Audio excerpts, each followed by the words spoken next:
Hello guys. അപ്പോൾ നമ്മൾ ഇന്ന് എക്സ്പ്ലെയിൻ ചെയ്യാൻ പോകുന്നത് 2025 റിലീസായ വൺ ഹൈസ്കൂൾ ഹീറോസ് എന്നൊരു ആക്ഷൻ ഡ്രാമ സീരീസാണ്. മൊത്തം 8 എപ്പിസോഡുകളാണ് ഈ സീരീസിൽ വരുന്നത്. അപ്പോൾ നമുക്ക് നേരെ എക്സ്പ്ലനേഷനോട്ട് കടക്കാം. അതിനു മുമ്പ് എൻ്റെ ചാനൽ ഇതുവരെ സബ്സ്ക്രൈബ് ചെയ്തില്ലെങ്കിൽ തീർച്ചയായും സബ്സ്ക്രൈബ് ചെയ്യുക. ഈ എപ്പിസോഡിൻ്റെ തുടക്കത്തിൽ കാണിക്കുന്നത് ഈ കഥയിലെ നായകനായ കിമ്മിനെയാണ്. അവൻ എല്ലാത്തിനെയും അടിച്ചിട്ട് ഒരു ഹെഡ്ഫോണൊക്കെ വെക്കുന്നതായിട്ടാണ് തുടക്കത്തിൽ തന്നെ കാണിക്കുന്നത്. ശേഷം പ്രസന്റ് കാലഘട്ടത്തിലേക്ക് വരുന്നു. കിം അവൻ്റെ അച്ഛൻ്റെ കൂടെ പുതിയൊരു സ്കൂളിലേക്ക് അഡ്മിഷനായി വന്നിരിക്കുകയാണ്. ഇവൻ ഭയങ്കര ടോപ്പ് സ്റ്റുഡൻ്റ് ആയിരിക്കും. വേറൊരു സ്കൂളിൽ നിന്ന് ട്രാൻസ്ഫറായി വന്നതായിരിക്കും. ഇത് നിൻ്റെ മുമ്പത്തെ സ്കൂളിനേക്കാളും കുറച്ച് ഡിഫറൻ്റ് ആണ്. പലതരത്തിലുള്ള സ്റ്റുഡൻസ് ആയിരിക്കും ഉള്ളത്. അതുകൊണ്ട് അറ്റ്മോസ്ഫിയറും കുറച്ച് ഡിഫറൻ്റ് ആയിരിക്കുമെന്ന് പറയും. അങ്ങനെ ക്ലാസ്സിലെത്തി, സാർ, ഇന്ന് ഇവിടേക്ക് ട്രാൻസ്ഫറായി വന്ന പുതിയൊരു സ്റ്റുഡൻ്റാണിത്. ആ സമയത്താണ് കാങ് എന്നൊരുത്തൻ ക്ലാസ്സിലേക്ക് ലേറ്റായി എത്തുന്നത്. ഇനി ഇത് ആവർത്തിക്കരുതെന്നും സാറ് പറയും. എന്നിട്ട് കിമ്മിനോട് ഒരു സെൽഫ് ഇൻട്രൊഡക്ഷൻ കൊടുക്കാൻ പറയും.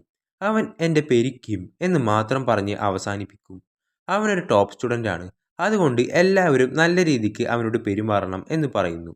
ആ സമയം കോട്ടുവായിട്ടിരിക്കുന്ന ഇവനാണ് ചോയ്, ക്ലാസ്സിലെ മെയിൻ ബുള്ളി. ഇവനോടായിരിക്കും സാറ് പ്രത്യേകമായി ഇത് പറയുന്നത്.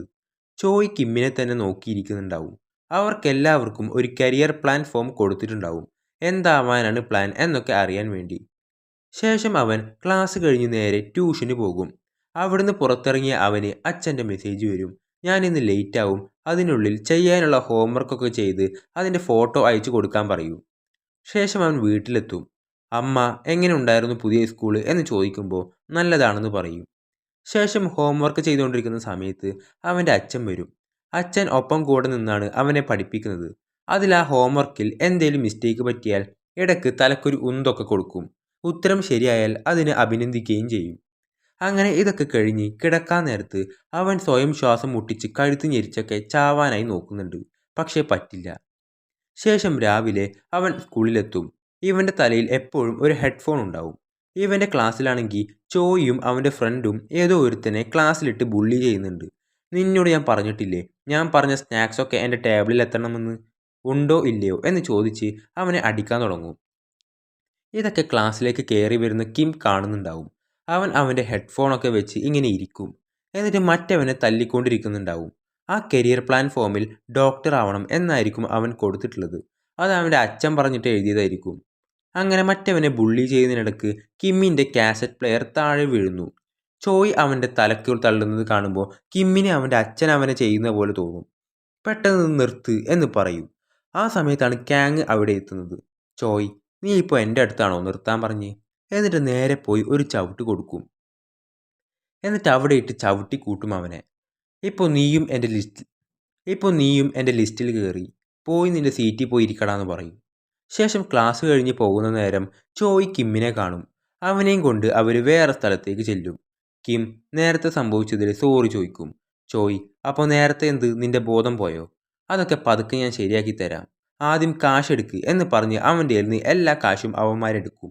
എന്നിട്ട് കിമ്മിൻ്റെ ഫോണിൽ ചോയ് അവൻ്റെ നമ്പർ സേവ് ചെയ്ത്, ഇതിൽ ഞാൻ എപ്പോൾ മെസ്സേജ് അയച്ചാലും 10 സെക്കൻഡിനുള്ളിൽ എനിക്ക് റിപ്ലൈ കിട്ടിയിരിക്കണം, അപ്പോൾ എനിക്ക് പഠിക്കാനുണ്ടെന്ന് പറയുമ്പോൾ മുഖത്തിനിട്ടൊന്ന് കൊടുക്കും. 10 സെക്കൻഡിനുള്ളിൽ റിപ്ലൈ കിട്ടിയില്ലെങ്കിൽ ഓരോ സെക്കൻഡും നീ അടി വാങ്ങിക്കൂട്ടും എന്ന് പറയും. ഈ സമയം അവൻ്റെ കൂടെയുള്ള ഒരു തൊപ്പിയിട്ടവൻ അവനെ കണ്ടിട്ട് നിന്നെ പേടിയുള്ളതായി തോന്നുന്നില്ലെന്ന് പറയും. അപ്പോൾ അവൻ നന്നായി പേടിച്ചിട്ടുണ്ട്, അതല്ലേ അവൻ പറയുന്ന പോലെ ചെയ്യുന്നു, നീ അതൊന്നും കണ്ടിട്ടില്ലെന്ന് പറയും. അങ്ങനെ വീട്ടിലെത്തി അച്ഛൻ്റെ കൂടെ ഇരുന്ന് ഹോംവർക്ക് ചെയ്യും. അന്ന് രാത്രിയും അവൻ സ്വയം ശ്വാസം മുട്ടിക്കാൻ നോക്കും. അങ്ങനെ ശേഷം രാവിലെ അച്ഛൻ്റെ കൂടെ സ്കൂളിലേക്ക് പോകുന്ന സമയത്ത് അവന് ചോയുടെ മെസ്സേജ് വരും. സ്നാക്സ് വാങ്ങി എൻ്റെ ഡെസ്കിൽ കൊണ്ടുവെക്ക് എന്നായിരിക്കും ആ മെസ്സേജ്. ശേഷം ക്ലാസ്സിലിരിക്കുന്ന അവൻ്റെ തലക്ക് ഒന്ന് കൊടുക്കും ചോയ്. ഞാൻ പറഞ്ഞതല്ലേ സ്നാക്സ് വാങ്ങി എൻ്റെ ഡെസ്കിൽ കൊണ്ടുവെക്കാൻ, എന്താടാ നിനക്ക് ചാവണോ? അപ്പോൾ സോറി, ഞാൻ മറന്നുപോയതാണെന്ന് പറയും. എന്നിട്ട് അവൻ്റെ കയ്യിൽ നിന്ന് ആ ഹെഡ്ഫോൺ വാങ്ങി അതെടുത്ത് കൊണ്ടുപോകും. അത് കൊണ്ടുപോകരുത്, എനിക്കത് വേണം, താ, അതെനിക്ക് ഏറ്റവും വേണ്ടപ്പെട്ട സാധനമാണ്, തിരിച്ചു താ. പെട്ടെന്ന് അവനൊരു ചവിട്ട് കൊടുക്കും. എനിക്ക് സൗകര്യമില്ലെന്ന് പറയും. ഇന്ന് മുതൽ ഇതെൻ്റെയാ. കിം, ഞാൻ വീണ്ടും നല്ലപോലെ ചോദിക്കുകയാണ്, അതെനിക്ക് താ. അപ്പോൾ അവൻ കൊടുക്കുന്ന പോലെ കാണിച്ച് പെട്ടെന്ന് അത് താഴേക്ക് ഇടുകയാണ്. ഇത് കണ്ട് ദേഷ്യം വന്ന അവൻ മോന്തക്കൊന്ന് കൊടുക്കും.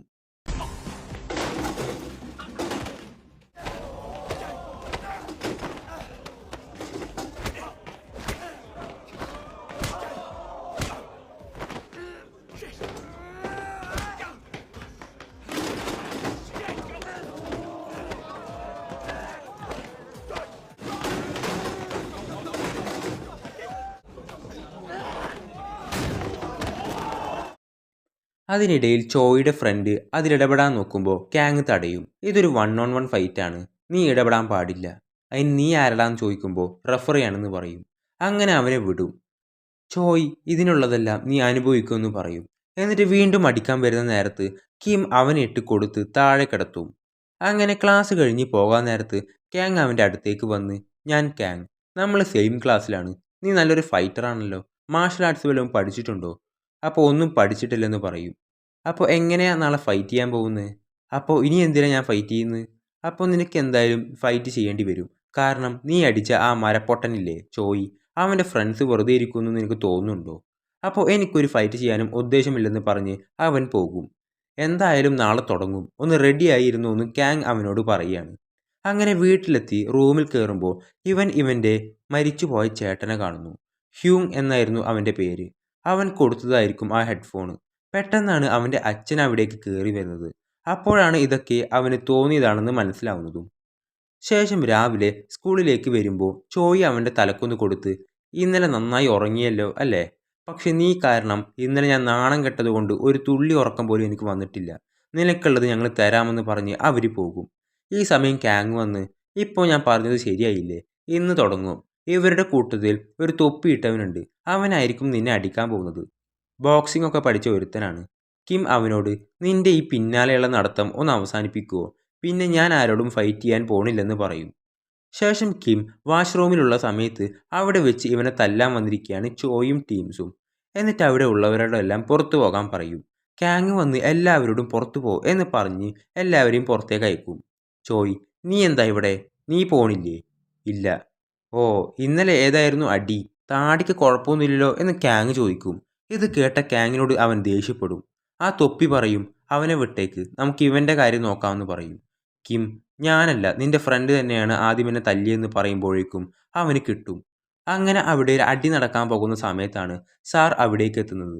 എന്നിട്ട് ആ തൊപ്പിക്ക് നല്ല വാണിങ്ങും കൊടുക്കും. ശേഷം സ്റ്റുഡൻസ് എല്ലാവരും ക്ലാസ് ക്ലീൻ ചെയ്തുകൊണ്ടിരിക്കുന്ന നേരത്താണ് അവിടേക്ക് കിം വരുന്നത്. അവൻ്റെ ബാഗൊക്കെ തുറന്ന് കിടക്കുന്നുണ്ടാവും. ഇത് കാങ് ശ്രദ്ധിക്കും.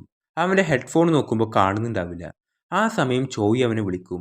നിന്റെ ഹെഡ്ഫോൺ കാണാനില്ലല്ലേ? കിം വളരെ ദേഷ്യപ്പെട്ട്, നീ എവിടെയാടാ എന്ന് ചോദിക്കും. അപ്പോൾ ഇന്നലെ വന്ന സെയിം സ്പോട്ടിലേക്ക് തന്നെ വരാൻ പറയും. പെട്ടെന്ന് തന്നെ കിം അവിടേക്ക് ചെല്ലുന്നു. ഇത് കണ്ട കാങ്ങും ജോലി പകുതിക്കിട്ട് അവൻ്റെ പിന്നാലെ ചെല്ലും. പെട്ടെന്ന് കാങ് തടഞ്ഞ്, ഓടണ്ട, ഇപ്പോൾ തന്നെ ഓടിയാൽ അവിടെ എത്തുമ്പോൾ ഫൈറ്റ് ചെയ്യാനുള്ള എനർജി ഉണ്ടാവില്ല. അങ്ങനെ പോകുന്ന വഴിക്കാണ് ഈ ഹെഡ്ഫോൺ തൻ്റെ ബ്രദറിൻ്റെ ആണെന്നും അവൻ തന്നതാണെന്നും ഒക്കെ കിം പറയുന്നത്. പക്ഷെ മരിച്ചു പോയെന്ന കാര്യം മാത്രം പറയുന്നില്ല. അങ്ങനെ അവൻ അവിടെ എത്തും. ആ തൊപ്പി, ഇത് ഞാൻ നിനക്ക് തരാം, നീ എൻ്റെ കൂടെ ഫൈറ്റ് ചെയ്ത് ജയിച്ചു കഴിഞ്ഞാൽ മാത്രം. അവൻ അതിനൊന്നും താല്പര്യമില്ലെങ്കിലും തൊപ്പിയുടെ അടുത്ത് നിന്ന് ഒരുപാട് കിട്ടുന്നുണ്ട് അവന്.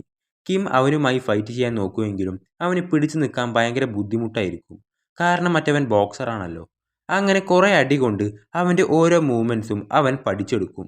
അങ്ങനെ അവൻ്റെ അടുത്ത മൂവ്മെൻറ്റ് മനസ്സിലാക്കി അതനുസരിച്ച് അവൻ തിരിച്ചു കൊടുക്കുകയാണ്. അങ്ങനെ അതും കാണിച്ചുകൊണ്ടാണ് ഈ എപ്പിസോഡുകൾ അവസാനിക്കുന്നത്. അപ്പോൾ അടുത്ത എപ്പിസോഡ് ഉടൻ വരുന്നതാണ്. ആ എപ്പിസോഡുകളെല്ലാം മിസ്സാവാതിരിക്കാനായി ഈ ചാനൽ ഒന്ന് സബ്സ്ക്രൈബ് ചെയ്യുക.